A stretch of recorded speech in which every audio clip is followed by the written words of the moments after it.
Returning వాళ్ళు కట్టేది తర్వాత సంగతి. మొదలు ఈ మట్టి వేసుకొని ఇండ్లు కడుతున్నప్పుడు ఎందుకు ఆపలేదు అంటున్నా. మీరు ఇండ్లు వేసుకుంటారు, వాళ్ళు కట్టమంటారు, కరెక్టే, వాళ్ళు కడతాము. కానీ ఎండింగ్ ఉండాలి కదా ఏడనో ఒక దగ్గర. నేను ఎమ్మెల్యే ఉన్నప్పుడు ఇవన్నీ లేకనే ఉండే, అందరు కట్టుకునేసిండ్రు. ఇప్పుడు నీళ్ళు వచ్చినాయి అంటారు. దానికి ఎవరు బాధ్యులు? కార్పొరేషన్ బాధ్యులు. కార్పొరేషన్లో అవినీతి జరుగుతుంది, దాన్ని దూరం చేయాలి. ఆ తర్వాత పర్మనెంట్ సొల్యూషన్ వాళ్ళు కట్టాలంటే ఈ మట్టి వేసి మళ్ళీ ఇండ్లు కట్టుకునేది ఆపాలి. అప్పుడే వాళ్ళు కట్టడం జరుగుతుంది.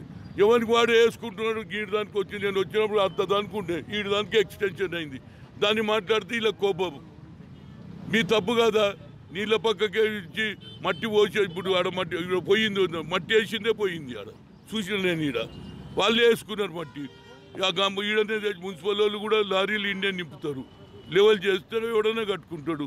ఇది ఫస్ట్ ఆఫ్ ఆల్ తప్పు కార్పొరేషన్ది. కార్పొరేషన్ ఇక ముందు మూసి పక్కకు ఎవరు కట్టినా దాన్ని కట్టనీయకుండా ఉండాలి, దాన్ని ఆగటం చేయాలి. దీనికి బౌండరీ లైన్ పెట్టేసి పర్మనెంట్గా ఈడికెళ్ళడానికి వాళ్ళు కడితే ఫ్యూచర్లో నీళ్లు రావు అని చెప్పగలరు. హాయ్ ఫ్రెండ్స్, మా టుడే టుమారో యూట్యూబ్ ఛానల్ చూస్తున్నందుకు చాలా థ్యాంక్స్.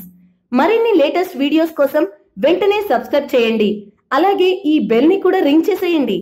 మా నోటిఫికేషన్స్ అన్ని మీ మొబైల్లో వస్తాయి.